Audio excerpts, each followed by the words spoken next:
भगवान राम की मूर्ति लेकर के आप दूसरे आदमी के उसके अवधेश प्रताप के पैरों में रख रहे हैं, ये कहाँ का सम्मान करा आपने? कौन है? आपने कहाँ का सम्मान करा? ये कौन है? आपने कहाँ का सम्मान करा?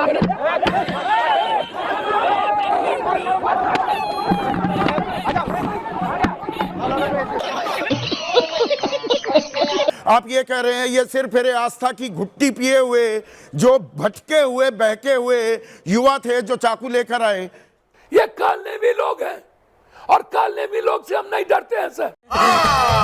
नहीं, झूठ बोल रहा है। जब अभी तुरंत आए थे सर, हम उतरे ही थे, आवाज नहीं आ रही है, सीने पर चोट लगी है। वो यदि जनता नहीं होती तो आज ये लोग मार देते सर। ये गान फट गया। आपकी अभिव्यक्ति की आजादी है, नाटकीय अंदाज में आपने अपनी चिंता जाहिर की, दान चोरी चढ़ावे के डाके की बात रखी, कुछ लोगों को अच्छा नहीं लगा, आप पर एफआईआर भी हो गई। चलिए ये चलता है, पर आपने सपने में भी सोचा था कि कोई जान से मारने के लिए आ जाएगा? नहीं।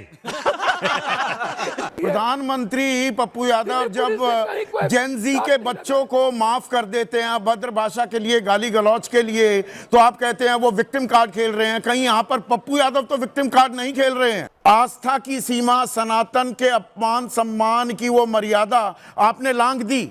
31 जुलाई को जो आपने किया उसके चलते जानलेवा ये हमला हुआ है। क्या आप वैसा नाट्य रूपांतर या दान चोरी, इस चढ़ावा के डाके की बात फिर से उसी अंदाज में उठाएंगे क्या? नमस्कार, राम राम दोस्तों, आप सभी का स्वागत है एक और नए डिबेट रिव्यू वीडियो में। दोस्तों आज के डिबेट वीडियो में हम लोग देखेंगे पप्पू यादव की कुटाई। पप्पू यादव ने जो तमाशा किया था पार्लियामेंट के बाहर, उसके ऊपर कुछ लोग नाराज़ हो गए एंड पप्पू यादव की प्रेस कॉन्फ्रेंस के ऊपर पप्पू यादव को चप्पल फेंक के मारा। तो चप्पल फेंक के मारना सही था या गलत, आप लोग कमेंट में ज़रूर बताना, लेकिन उससे पहले वीडियो पूरा देख लेते हैं। चलिए दोस्तों वीडियो को शुरू करते हैं। तो लोकसभा सांसद पप्पू यादव गेरुआ पहनकर, साधु संतों का भेष धरकर 2 दिन पहले संसद परिसर में क्या बैठे, दान चोरी का नाट्य रूपांतर वो कर रहे थे। दान पेटी लेकर बैठ गए थे, वहां पर विपक्षी खेमे के नेता आकर दान डाल रहे थे, फिर वो लेकर भागने लगे।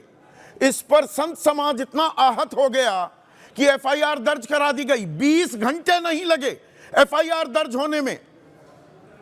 इस सज्जन को क्या तकलीफ है भाई? सनातन का अपमान हो गया।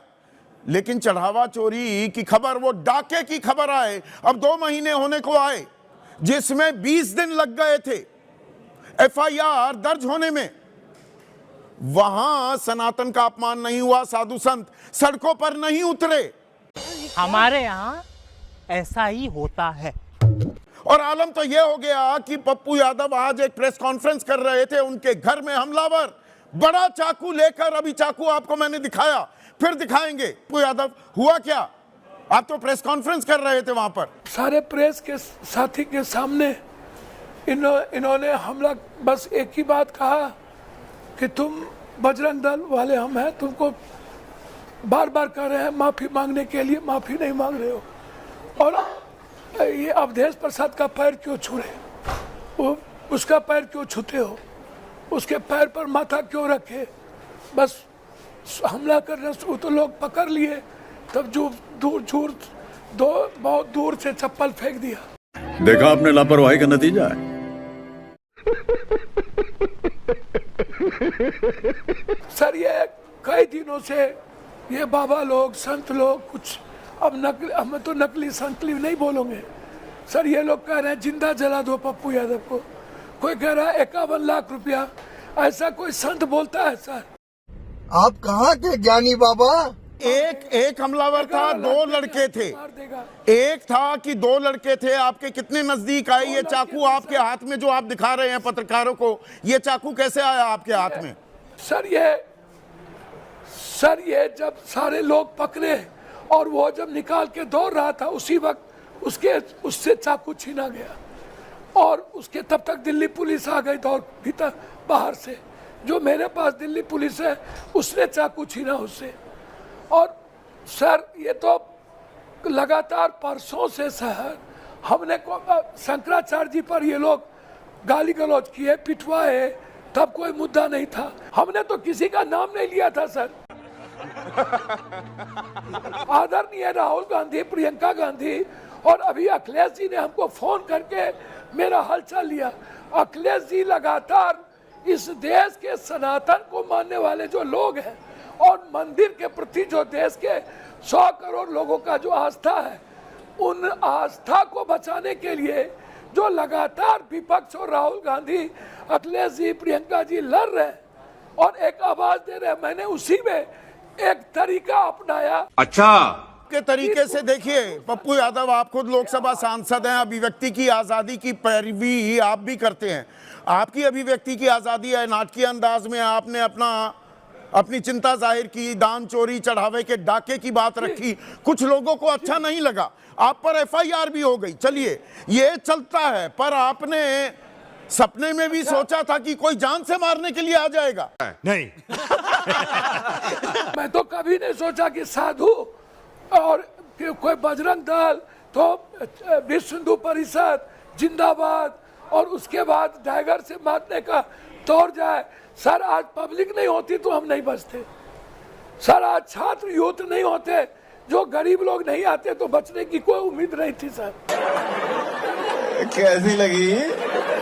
क्योंकि ये सारे जितने नकली संत है सर, सब लोग 50 लाख का इनाम रखे हम पर, 11 लाख का। एक साधु जो नकली साधु है उसने तो साफ कह दिया इसको जला दो, जो जला दोगे उसको और हम जला देंगे, घर में ढूंढने मारेंगे इसको।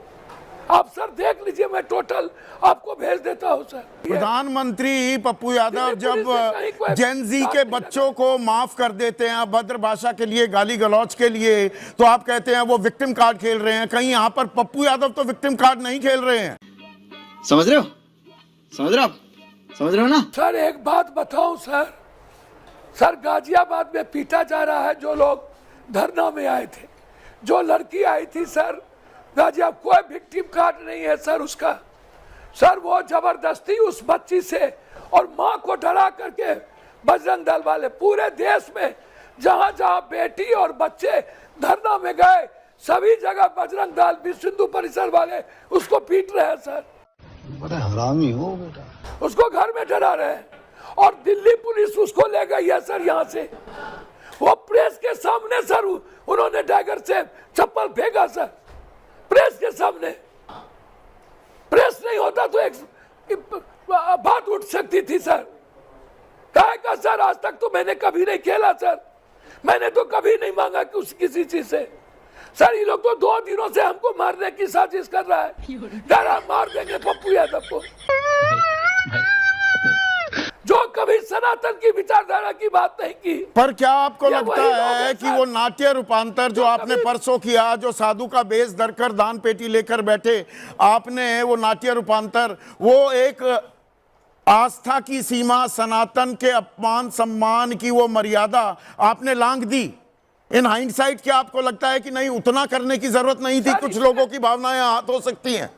साधु के भेष में गोविंद गिरी ने सारी चीज चोरी की, मैं इतना ही तो किया सर, संत की आवाज ही तो उठाया। नहीं 31 जुलाई को जो आपने किया उसके चलते जानलेवा ये हमला हुआ है। क्या आप वैसा नाट्य रूपांतर या दान चोरी, इस चढ़ावा के डाके की बात फिर से उसी अंदाज में उठाएंगे क्या?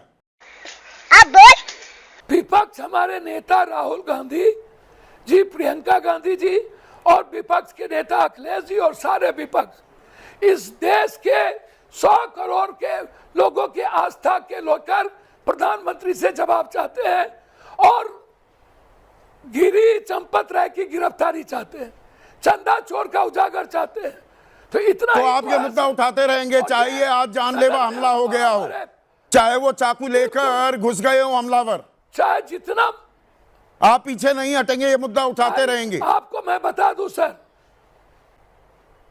ये मार दे या जो करे, विपक्ष के नेता जिन मुद्दों को लेकर उठा रहे हैं उनको एलओपी को बोलने नहीं दिया जा रहा है।